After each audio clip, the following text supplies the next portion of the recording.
जब प्रधानमंत्री मोदी जी सत्ता में होते हैं फुल फ्लैश, तो एक शेर याद आता है गरीबों के लिए, आदिवासियों के लिए, ओबीसी के लिए। एक शेर याद आता है, मुलाहिजा फरमाऊंगा। मेरे पास से गुजर के मेरा हाल तक न पूछा, मैं कैसे मान लूं कि वो दूर जाके। दूर से मतलब समझिए, संदर्भ यह है कि जिन लोगों के बारे में बात करते हैं उनके पास से गुजर के जाते हैं जब सत्ता में होते हैं। जब वोट आता है तो दूर जाकर रोए, तो चुनावों में आकर रोए तो क्या रोए।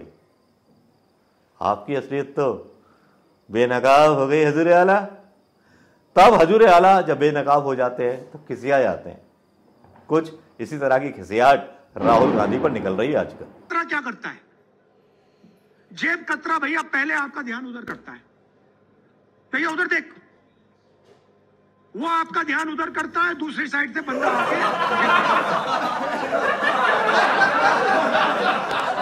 प्रधानमंत्री मोदी चुप, क्योंकि वो जानते हैं कि इस भगवा बेशधारी ने पूरे देश का टूटिया काट दिया था और इतनी बकचोदी कर दी थी, इतनी बकचोदी कर दी थी।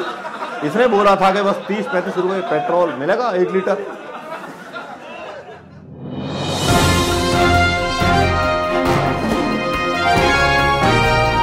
अब राहुल गांधी की बात छोड़िए, ममता दीदी ने भी बोला कि अगर कलकत्ता में मैच होता तो जीत जाते। अब देखिए क्रिकेट का विवाद कहां से कहां पहुंच गया।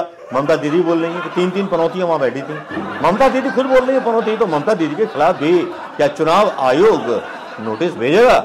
भाई नोटिस तो ऐसे बांटे जाते हैं यूं जैसे किसी बार डांसर पर पैसे लुटाए जा रहे हो। इसी तरह से चुनाव आयोग हो, ईडी हो, आईडी हो, इनकम टैक्स हो, बेटा लो नोटिस, लो नोटिस, लो।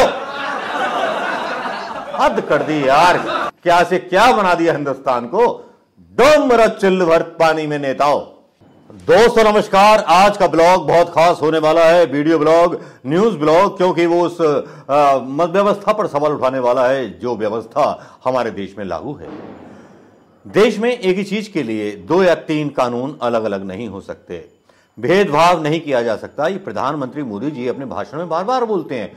व्यक्तिवाद, परिवारवाद, इन जैसी बड़ी बड़ी घोषणाएं करते रहते हैं प्रधानमंत्री मोदी जी अपने भाषणों में। और प्रधानमंत्री मोदी जी को बोला जाता है कि विश्व गुरु बन जाएंगे। प्रधानमंत्री मोदी आजकल हालांकि बहुत बड़े डिप्रेशन में हैं और इतने डिप्रेशन में चले गए कि लोगों ने उन्हें जो था पनौती कहना शुरू कर दिया। ये पनौती आज की बात नहीं है, पनौती तो सोशल मीडिया पर काफी लोग बोलते थे। वो तो राहुल गांधी के सामने किसी ने बोला पनौती तो पनौती, लेकिन उन्होंने श्रीमान प्रधानमंत्री मोदी जी का नाम नहीं लिया, लेकिन रविशंकर प्रसाद ने नाम लिया। तो रविशंकर प्रसाद खुद जानते हैं कि पनौती प्रधानमंत्री मोदी हैं। और प्रधानमंत्री मोदी का नाम लेने के बाद जब ये सारी बात हुई, ये सारी चर्चा पूरे विश्व में होने लगी, तब जो है चुनाव आयोग ने संज्ञान लिया। चुनाव आयोग ने संज्ञान लेने के बाद राहुल गांधी को नोटिस जारी किया। बोलो सियावर रामचंद्र की जय, सत्यनारायण भगवान की जय। कथा जैसा कथानक लगता है, हंसने का भी मन करता है और रोने का भी मन करता है कि हमारे देश की राजनीति किस स्तर तक गिर चुकी है। राहुल गांधी ने यह बोला कि एक पनौती पहुंच गई और हमारा मैच हार गया। तो पनौती तो कोई भी हो सकता है, लेकिन मोदी का नाम तो नहीं लिया था। लेकिन चुनाव आयोग भी मानता है कि पनौती किसके लिए बोला गया, हंसना नहीं। और रविशंकर प्रसाद ने भी माना पनौती कौन है, भक्तों ने भी माना कि पनौती कौन है। लेकिन यहां इसके अलग परिप्रेक्ष्य में मैं अपनी बात कहना चाहूंगा। दोस्तों, चुनाव आयोग ने जिस तरह से केवल पनौती शब्द पर संज्ञान लिया और प्रधानमंत्री मोदी जी को खुद साबित कर दिया कि प्रधानमंत्री मोदी जी पनौती हैं, और बीजेपी के लोगों ने भी साबित कर दिया कि प्रधानमंत्री मोदी पनौती हैं। लेकिन दूसरी तरफ होता क्या है, जहां प्रधानमंत्री मोदी जी भ्रष्टाचार के बारे में इतने बड़े बड़े भाषण बोलते हैं। आज मेरा भोपाल आना हुआ, रास्ते में कई लोगों से मिलता चला आया, लोगों से बातें करता हुआ चला आया, लोगों से वर्ल्ड कप के बारे में भी बात कर रहा था, सबके बारे में बात कर रहा था।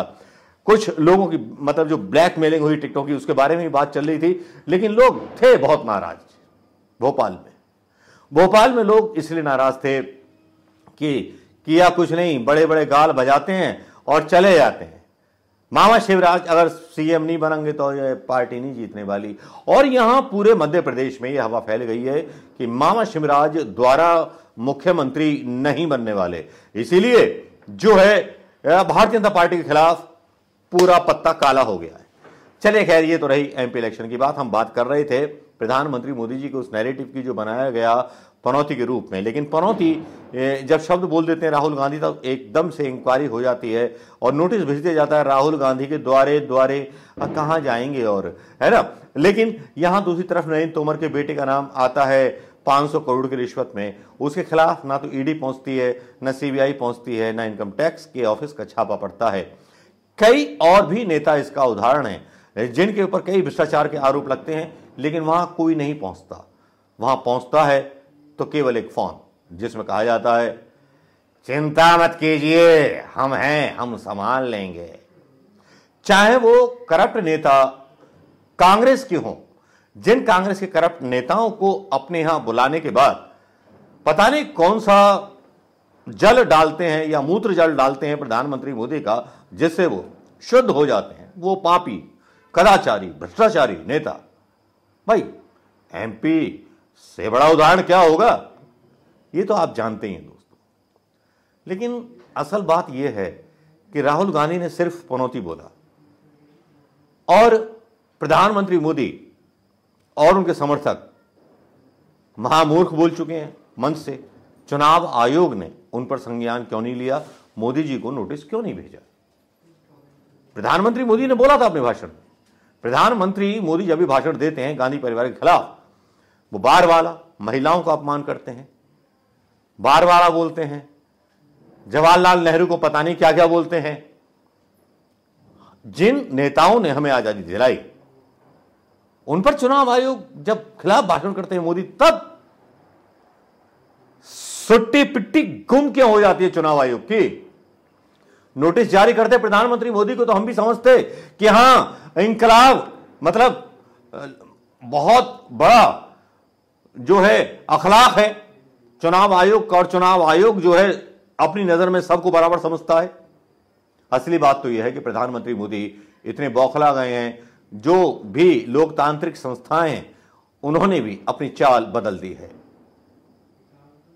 ईडी, आईडी, इनकम टैक्स, ये लोकतांत्रिक संस्थाएं कहीं जाती थीं, इनके ऑफिसर जो होते थे न्यूट्रल हुआ करते थे। लेकिन अब प्रधानमंत्री मोदी के साइन से जो है आता है, वही वहां का अधिकारी होता है, और एक फोन पर जिसके यहां छापा डालना होता है ना, छापा डल जाता है। उसके यहां डाल दो, ये कर दो, वो कर दो। ये किस्से पूरे हिंदुस्तान की जनता सोशल मीडिया पर देख रही है। अदानी से जुड़े हुए भ्रष्टाचार का मामला हो या अदानी के हिंडनबर्ग स्कैम का मामला हो, एक बार भी प्रधानमंत्री जी अपने दोस्त के खिलाफ ईडी, आईडी, इनकम टैक्स का छापा नहीं लगवाते। चाहे बाबा रामदेव की नकली दवाइयों का मामला हो, लेकिन प्रधानमंत्री मोदी चुप, क्योंकि वे जानते हैं कि इस भगवा वेशधारी ने पूरे देश का तूतिया काट दिया था और इतनी बकचोदी कर दी थी, इतनी बकचोदी कर दी थी। इसने बोला था कि बस 30-35 रुपए पेट्रोल मिलेगा 1 लीटर, याद है ना दोस्तों, और सिलेंडर मिलेगा 60 रुपए में 300 का। लेकिन यहां सिलेंडर क्या रेट मिल रहा है? अब तो बाकायदा सब्सिडी की घोषणा करनी पड़ रही है, चाहे कांग्रेस हो चाहे भारतीय जनता पार्टी हो। तो भैया, भारतीय जनता पार्टी और मोदी जी की हड़बड़ाहट से तो यही लगता है कि राहुल गांधी भारी पड़ गए। भारी ना पड़े होते तो चुनाव आयोग को नोटिस ना गया होता। भारी पड़ गया है दिल का सच्चा वो बंदा, आज जिसको देख करके कहानी याद आती है, फिल्म का गाना याद आती है, जहां दिल में सफाई रहती है, होठों पे सच्चाई रहती है। हम उस देश के वासी हैं जिस देश में गंगा बहती है। थैंक यू राहुल, तुम्हारे साथ ये वो पूरे युवा हैं जो हिंदुस्तान में लोकतंत्र को बचाना चाहते हैं। नमस्कार, जय हिंद।